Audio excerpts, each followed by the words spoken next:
कहाँ? Happy form में।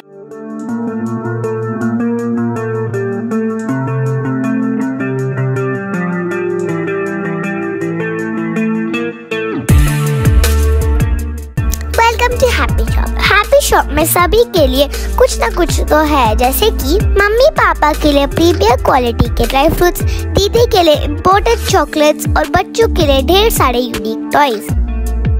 और हमारे न्यू अराइवल्स के लिए हमारी शॉप पर विजिट कीजिए। Happy shop at supreme petrol pump, Chavindra, Bhiwandi. Bhiwandi शहर में Bahujan Republic and Socialist Party का हुआ प्रवेश। नियाज भाई चाय वाले को बनाया गया महाराष्ट्र प्रदेश सचिव। दोस्तों, भिवंडी शहर एक राजनीतिक गढ़ माना जाता है।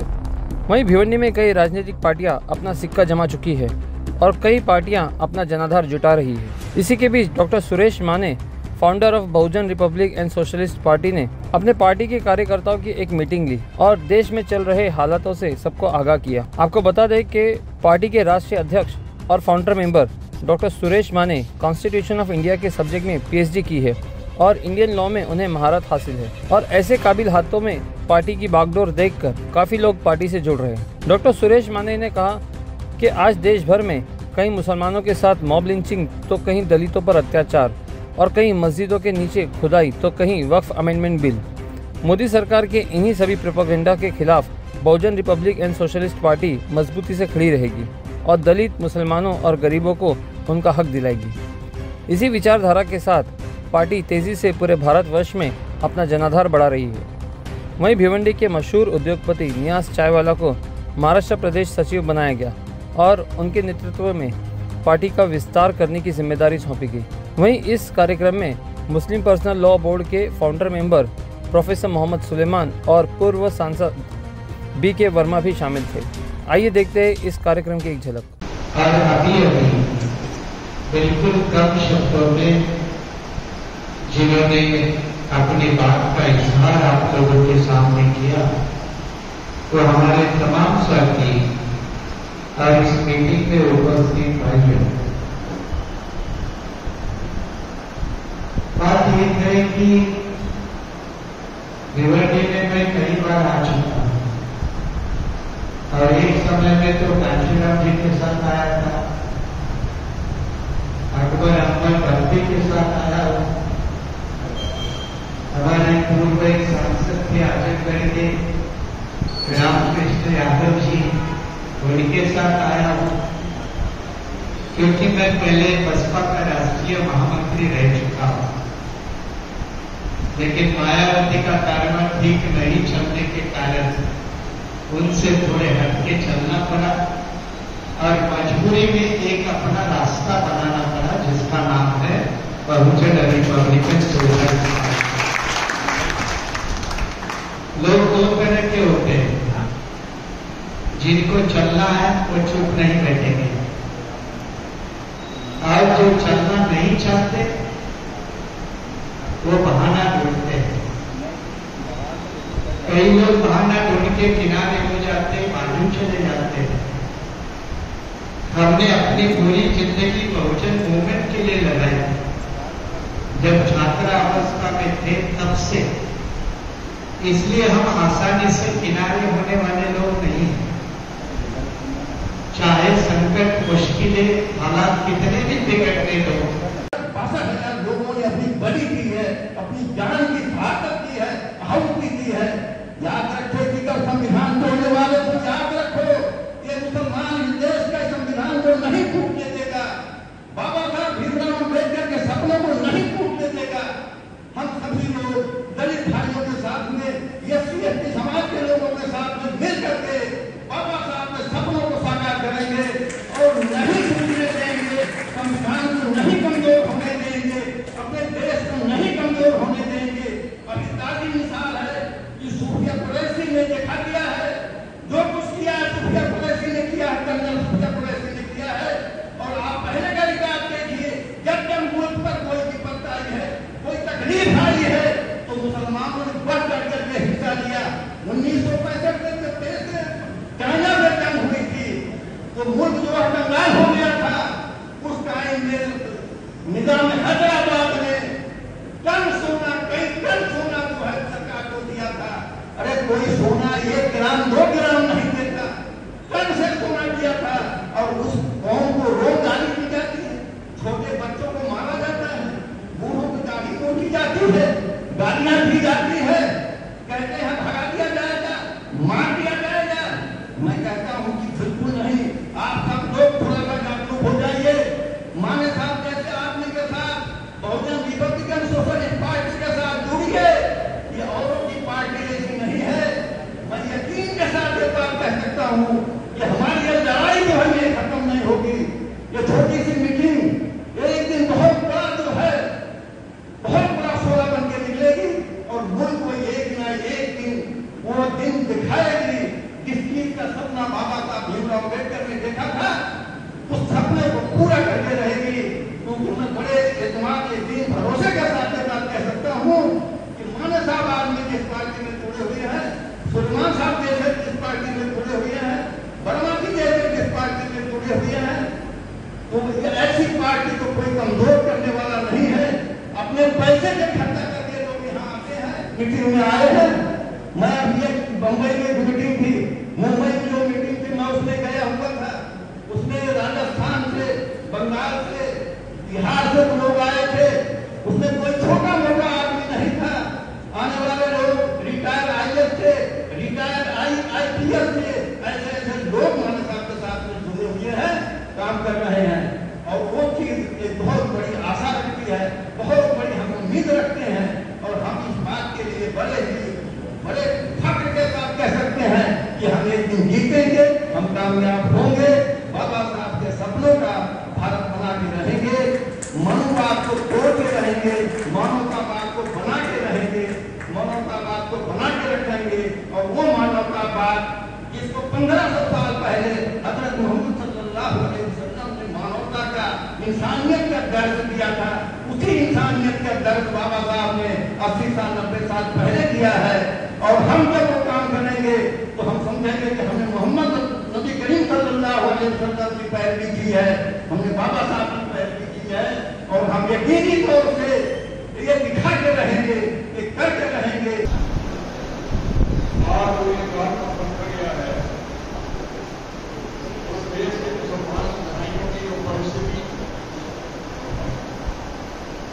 इस देश के मुसलमान भाइयों की जो परिस्थिति है, और वो मुस्लिम वक्फ बोर्ड जो कि कानून बना है, इस शक्ल में लोगों को जागरूक करने के लिए, उनकी हकों के बारे में जागरूक कराने के लिए ये बहुत ही अच्छा काम किया गया है।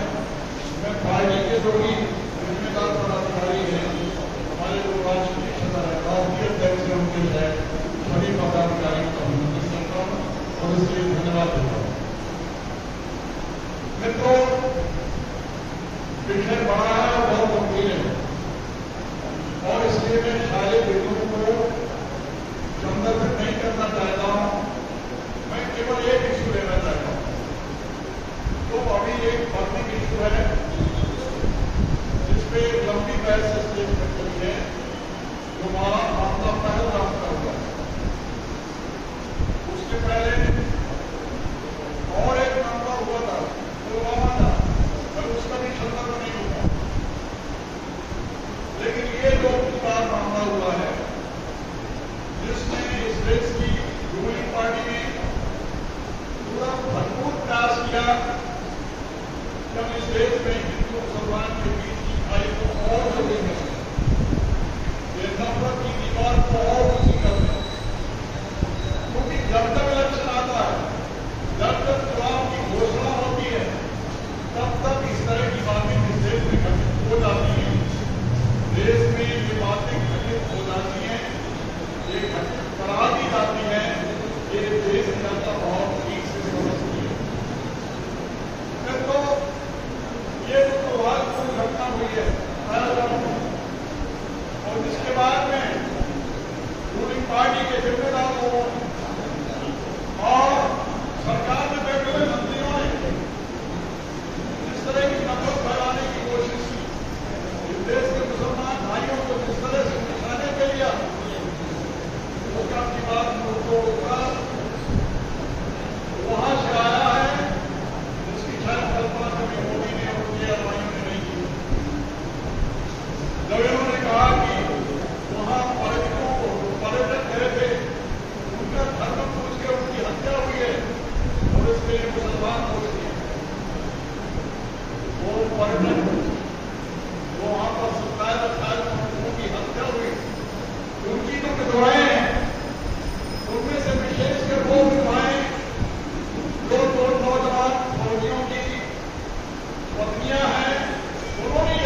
आवाज उठी।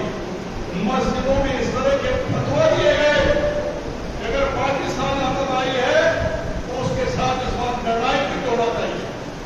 जम्मू कश्मीर के पूर्व मुख्यमंत्री वर्तमान मुख्यमंत्री ने भी कहा है अगर पाकिस्तान नहीं सुधरता है तो एक बार फिर आर पार की लड़ाई होना ही चाहिए।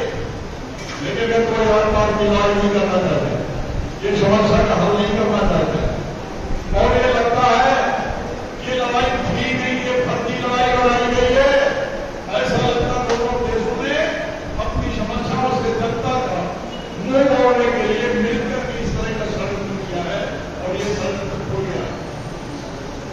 तो एक वातावरण बना है इस बार इस देश में, जो कोई भारतीय जनता पार्टी चाहती, जो यहाँ के हुक्मरान चाहते थे अगर हिंदू मुसलमान में नफरत बजाएगी, ध्रुवीकरण हो जाएगा तो आने वाला जो चुनाव और बिहार का 3-4 स्टेट में और चुनाव होने वाला है उसमें भारतीय जनता पार्टी आसानी से सफलता प्राप्त कर लेगी। लेकिन खामोशी से जवाब दिया है। ऐसा पहले नहीं होता था। पहले हमारे कई बार मुसलमान भाई जो शांत स्वभाव होते थे मोदी जी के चक्र में बन जाते थे, इस तरह का बयान दे देते थे, इस तरह का इलेक्शन करते थे जिससे लेकर के वो हिंदुओं को अपने पक्ष में कर लेते थे।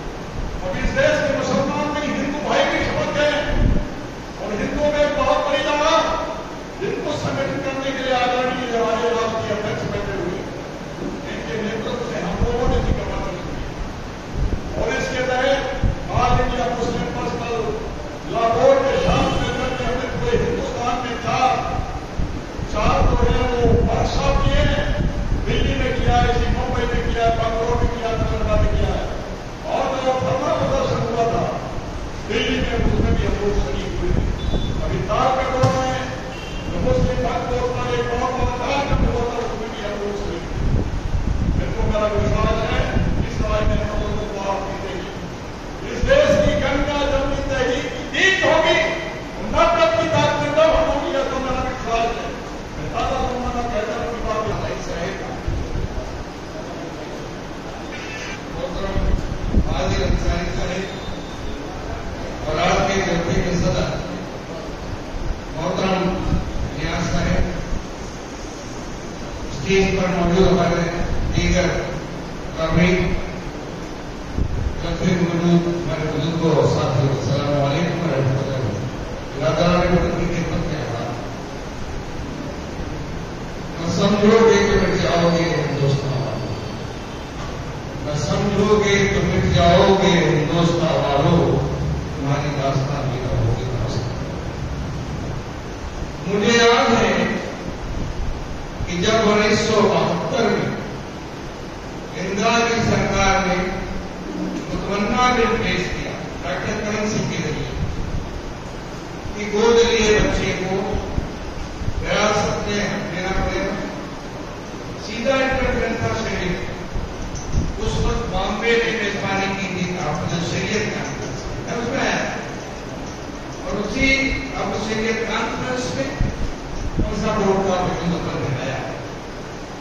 उसके बाद शाहबानो एपिसोड उनके वक्त पे आया, उसको भी लगा उनकी मुस्लिम अक़लियत।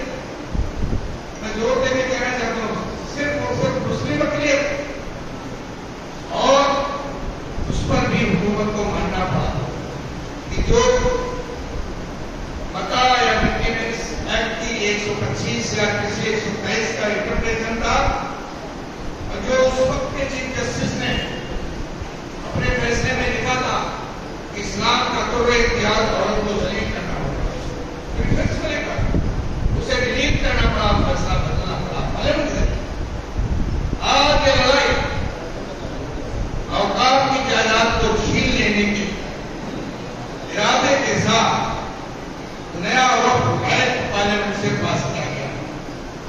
लेकिन मैं मुबारकबाद कहना चाहता हूं मुल्क की गयूर, मुल्क की मैच्योर डेमोक्रेटिक सोसाइटी कि आज ये लड़ाई हुकूमत के लाख शायद देने के बाद भी हिंदू मुस्लिम नहीं हुई। आज ये लड़ाई इंडिया बनाम फासिस्ट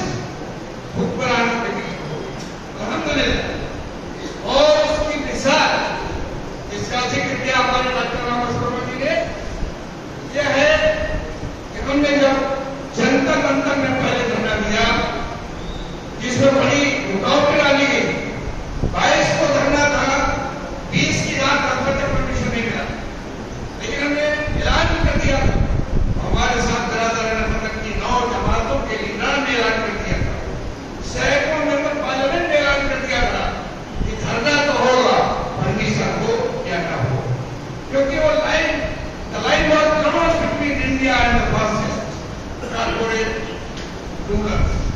नतीजा हुआ कि 22 तारीख के धरने के लिए 20 तारीख को उत्तर प्रदेश में आए। उसके बाद भी धरना हल्ला कामयाब हुआ। धरने में लोग आए, 9 जमातों के लीडर्स आए, 21 सिटिंग मेंबर पार्लियामेंट आए, सैकड़ों रिटायर्ड फॉर्मर मेंबर पार्लियामेंट आए और एक आवाज थी कि ये वक्त तरमीमी मुस्तक़बिल बिल का एक्ट नहीं बना था। ये बिल भारत के आईन, भारत के दस्तूर की बुनियादों को हिला देने वाला, उसके खिलाफ है। राइट ऑफ इक्वालिटी, बराबरी के कानून बनाए जाते हैं, सारे इंसान को बराबर समझा जाता है। अनुच्छेद 14 में आर्टिकल 14 में उसके खिलाफ ये कानून तरमीम का बिल दफा 25 के खिलाफ है, जो दस्तूर के अंदर प्रेमक का हिस्सा है, फंडामेंटल राइट है, बुनियादी हक है, मजहब को अपनाना, अमल करना और उसकी तबलीग करना, उस पर इंटरफेरेंस है। ये बिल भारत के दस्तूर की दफा 26 पर मुदाखलत करने वाला है कि जब मुल्क में अक़वाम होंगे, दीगर तमाम इकाइयां होंगी, उनके मजहबी मूड होंगे, उनकी तंजीमें होंगी, उसकी व्यवस्था, उसका प्रबंधन, उसका मैनेजमेंट होगा, उसके इंतजाम इंसान के लिए अपनी बॉडी होगी, उसमें दूसरों को शामिल करना, इसके माने दफा 26 के अहराम है, उसको माना। इस जज्बे, इस हौसले के साथ मुल्क के तमाम secular, democratic, political, social organisation ने जनता में करना चाहिए। धरने के बाद जैसा कि कहा गया, हम लोग प्रधानमंत्री के पटना में लोग सामने थे, वहां से चले, हमारे को पटना में जाना है। पटना के धरने में मैसेज दिया, पटना की गवर्नमेंट को हाथ दे देंगे, आने वाली गवर्नमेंट पटना में बिल्कुल इस एक्ट को अगर बना भी दिया, हम गलती की टोकरी में ना। उसके बाद विजयवाड़ा में हुआ, आज सैकड़ों मुल्क की सैकड़ों जगहों पर एहतजाजी पुरअमन से हो रहे हैं। हम इस पर समझौता करने के लिए तैयार नहीं। Line is drawn between fascist corporate action और एक ड्रॉन, एक लाइन खींच दी गई है। एक तरफ मुल्क है, एक तरफ मुल्क पर कब्जा करने वाले, मुल्क को बांटने वाले, मुल्क की दौलत को कॉर्पोरेट के हवाले करने वाले, उस पर काबिज होने वाले लोग हैं। ये लड़ाई मुल्क के अमानत, मुल्क के अवाम, मुल्क के बच्चे, गरीब, बेरोजगार, दलितों, माइनॉरिटीज और मुल्क के खातिर सवालों ये कहने में मुझे कोई हिजाब नहीं है। और कुछ समन भाई बद समन होते हैं, वो हमारे साथ हैं, और से लोग हैं। यूपी के संदीप पांडे जी भाई बद समन है, वो इस लड़ाई में हमारे साथ, मुल्क के सैकड़ों हजारों समन्वय हमारे साथ है। लेकिन ये लड़ाई महरूमीन और बनाम एक्सप्लॉइटर्स, इंतजार करने वालों के बीच, ये लड़ाई हुकूमत, मुल्क के बासिंदों और मुल्क के दुश्मनों से साठगांठ करने वालों के बीच, और इसी तरीके से इस लड़ाई को मुक्ति ये वक्त किसको कहते हैं। इस दुनिया में जब से इंसान है, रोटी, कपड़ा, मकान, सर पर साया, आदमी सफर कर रहा है तो कोई सायादार दरख्त, प्यासा है तो कोई कुआं, किसी भी मजहब पर अमल करने वाले के लिए मजहबी स्थल, मंदिर हो, मस्जिद हो, कोई भी जगह। जब से इस धरती में इंसान आबाद है, अलग अलग मजहब के मानने वालों ने अपनी अपनी मजहबी इबादत गाहें बनाई। अब सीधी बात है, उस पर कुछ खर्चे आए। कुछ लोगों ने क्या किया, भाई मेरी जमीन पर मंदिर बना लो, मेरी जमीन पर मस्जिद बना लो, मेरी जमीन पर गुरुद्वारा बना लो। कुछ लोगों ने ये कहा कि मेरा बाप, मेरी दुकान, मेरी फलानी इनकम, ये फलानी मस्जिद के लिए, फला मदरसे के लिए, फलानी संस्था के लिए, फलाने भले काम के लिए, बच्चों की तालीम के लिए, यानी वो चीज बरकरार रहे और उसका फायदा कभी इस्तेमाल में आवे, इसको कहते हैं हमारी इस्लामी जुबान में वक्फ। और ये सिर्फ हमारे यहाँ नहीं, तमाम धर्मों में। जब से दुनिया में इंसान पैदा हुए काम तब से हो रहा। इस मुल्क में यानी करीब जमाने में मुगल बादशाहों के जमाने से, अंग्रेज के जमाने से, मुल्क के आजाद होने के बाद से, मुगल बादशाहों के जमाने में भी बड़ी मिकदार में लोगों ने जमीनें वक्फ की। मैं आपको बताऊं, जब पार्लियामेंट के लिए बहस हुई थी कि हर शख्स के लिए जन्म पत्री होना कंपलसरी है, तो दसियों एमपी खड़े हो गए, भैया लो फैसला है। कितनी मजाक की बात है कि एक आदमी आपका मेंबर पार्लियामेंट है, एक आदमी आपके आसाम में फौज में उसकी पोस्ट पर है, नस्ल दर नस्ल आजादी में उस खानदान की खिदमत है, और उससे आप पूछते हो इंडियन हो कि नहीं हो, तो मजाक नहीं है। ऐसे ही जिस जमाने में वो चीज वक्फ की गई, इस बात को खास तौर पर समझे आप लोग, आज से 1000 साल पहले, 500 साल पहले, 300 साल पहले किसी आदमी ने अल्लाह के लिए वो चीज इंसानों की खिदमत के लिए दे दी। और वक्फ में आपको बता दूं, किसी ने कुआं खोद दिया तो किसी एक धर्म के लिए होगा, किसी ने पेड़ लगा दिया, आम का, महुए का, जामुन का, पीपल का, सायेदार दरख्त लगा दिया, किसी ने नहर खुदवा दी तो किसी एक धर्म के लिए होगी, इंसानियत के लिए होगी। जिस जमाने में उसने वो चीज दी वो उसकी थी। मैं साफ बात नहीं कर रहा हूं, अगर वो चीज मेरी नहीं है, हमारे मुसलमानों में भी वो वक्त मुतबर नहीं होगा। आपका मकान मैं वक्त कर दूं नहीं चलेगा, मेरी चीज मैं दूंगा कभी कभी ये कबूल होगा। तो जिस जमाने में वो चीज दी गई, उस जमाने में वो चीज देने वाले की थी, देने वाला देख अलग हो गया। खानदान को मालूम पड़ गया कि ये 5 बीघा 10 बीघा खेत, ये बाग बगीचा, ये धरती, ये आरा मशीन, ये दुकान दादा बने धर्म के नाम पर दे दिया। हमारा उसके क्या करते थे, कुछ भी नहीं। वो चीज सरकारी विभाग में घर की होने की वक्त है, सर्वे होते रहते, कब्रिस्तान में पुरानी ईदगाहें में सर्वे होते रहते, पूरा गांव जानता है कि ये ईदगाह है, पूरा हिंदू मुस्लिम सब जानते हैं कब्रिस्तान में। सरकारी निकाय के वो कब्रिस्तान करते हैं, वो ईदगाह करते हैं। 1000 साल पहले, 500 साल पहले फलाने धूल मैंने दिया था, आज आप उसका कागज मांगोगे तो कब्र से उठ जाएगा। कितना बड़ा मजाक है। पिछली हुकूमतों में वो चीज वक्त से करके चली आ रही। 1923 में घर रहेगा, 1952 में घर रहेगा, 1995 में घर रहेगा, मनमोहन सिंह के जमाने में 2013 में घर रहेगा। और आज आप क्या कह रहे हैं, आज नया कागज दिखाओ पॉसिबल है। ये धार्मिक चीजें हैं, आपके धर्म की चीजें आप इस्तेमाल करेंगे, हमारे धर्म की चीजें हम इस्तेमाल करेंगे। सरकार